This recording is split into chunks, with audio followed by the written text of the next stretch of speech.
श्री गुरुचरित्र अध्याय 23. ब्रह्मराक्षसाचा उद्धार. श्री गणेशाय नमः. सिद्ध म्हणाला, बाळा नामधारका, श्री गुरु नरसिंह सरस्वतींनी आपली अगम्य लीला दाखवली. त्यांच्या कृपादृष्टीने त्या दरिद्री ब्राह्मणाच्या वांज म्हशीला दूध आले.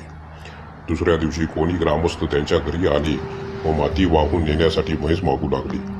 तेव्हा तो म्हणाला, माझी म्हैस दूध देऊ लागली आहे, आता मी तिला माती वाहून नेण्यासाठी देणार नाही.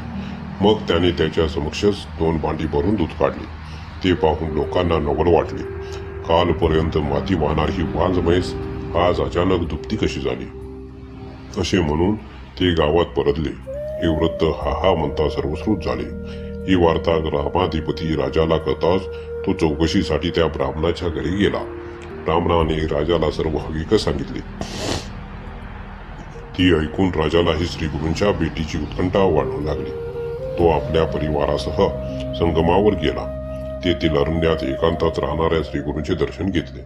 त्यांना साष्टांग प्रणिपात केला. त्यांची भावभक्तीने स्तुती केली व विनम्रतेने म्हणाला, स्वामी, आपल्या सुखद दर्शनाने मी खरोखरच धन्य झालो आहे. आपण ईश्वरी अवतार आहात, भक्तांना तारण्यासाठी आला आहात. असे असताना या अरण्यात का राहता? आपण गावात येऊन राहिलात तर आमच्यावर मोठे उपकार होतील. गाणगापूर पावन होईल. मी आपल्यासाठी मठ बांधून देतो. तेव्हा भक्त कल्याणास्तव प्रकट होण्याची वेळ आलेली आहे. हे लक्षात घेऊन श्रीगुरूंनी राजाच्या प्रस्तावास मान्यता दिली. श्रीगुरूंचा होकार मिळाल्याने राजाला खूप आनंद झाला. त्याने श्रीगुरूंना पालखीत बसवले आणि नानाविध वाद्यांच्या गजरात समारंभपूर्वक नगराकडे गेले. वेशीवर जमलेल्या लोकांनी त्यांचे उत्स्फूर्त स्वागत केले. त्यांना औक्षण केले आणि सन्मानाने नगरात नेले. त्या गावच्या पश्चिमेस एक उत्तुंग पिंपळ होता. त्याजवळ एक ओसाड घर होते. त्या पिंपळावर एक महाभयंकर ब्रह्मराक्षस राहत होत असे. तो अतिशय क्रूर होता. मनुष्यांना खायचा. त्याच्या भीतीने लोक तिथे जराही फिरकत नसत. श्रीगुरूंची पालखी त्या पिंपळापाशी आली तेव्हा तो ब्रह्मराक्षस त्यांच्या सन्मुख मनुष्यरूपात प्रकट झाला व त्यांचे पाय धरून म्हणाला, स्वामी, मी घोर अंधकारात बुडालो आहे. तुमच्या दर्शनाने माझी पूर्वार्जित सर्व पातके नष्ट झाले आहेत. कृपा करून माझा उद्धार करा. मी तुम्हाला शरण आहे. कृपाळू श्रीगुरूंनी त्याची आर्तता जाणली. आपला वरदहस्त त्याच्या मस्तकी ठेवून ते म्हणाले, असा संगमावर जा. तेथे नदी स्नान कर, तू मुक्त होशील. श्रीगुरूंच्या आज्ञेने तो ब्रह्मराक्षस संगमावर गेला. तेथे स्नान करून काठावर आला आणि धारण केलेला मानवी देह सोडून तत्काळ मुक्त झाला. तो प्रकार पाहिलेले लोक आश्चर्य करू लागले. ते म्हणाले, गाणगापुरात आलेले यतीश्वर साक्षात त्रयमूर्ती आहे. त्यांची चरणदृष्टीस पडले हे आपले भाग्य असो. राजाने श्रीगुरूंसाठी एक सुंदर मठ बांधून दिला.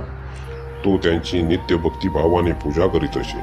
श्रीगुरू अनुष्ठानासाठी रोज संगमावर जात व मध्यान्ह समयी गावामध्ये परतून येत. एखाद्या वेळी राजा त्यांना पालखीतून बसवून इष्ट त्या ठिकाणी घेऊन जाई.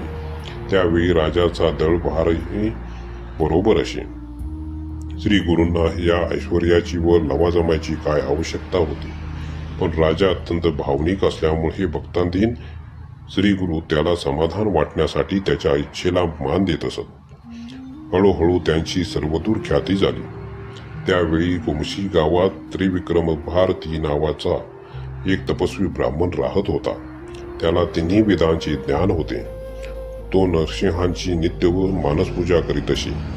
त्याने श्रीगुरूंची कीर्ती ऐकली आणि मनोमन म्हणाला, पालखीतून हिंडणे, लोकांच्या इच्छेनुसार वागणे, ऐश्वर्यात राहणे हे खेळ चतुर्थाश्रमाला शोभत नाहीत.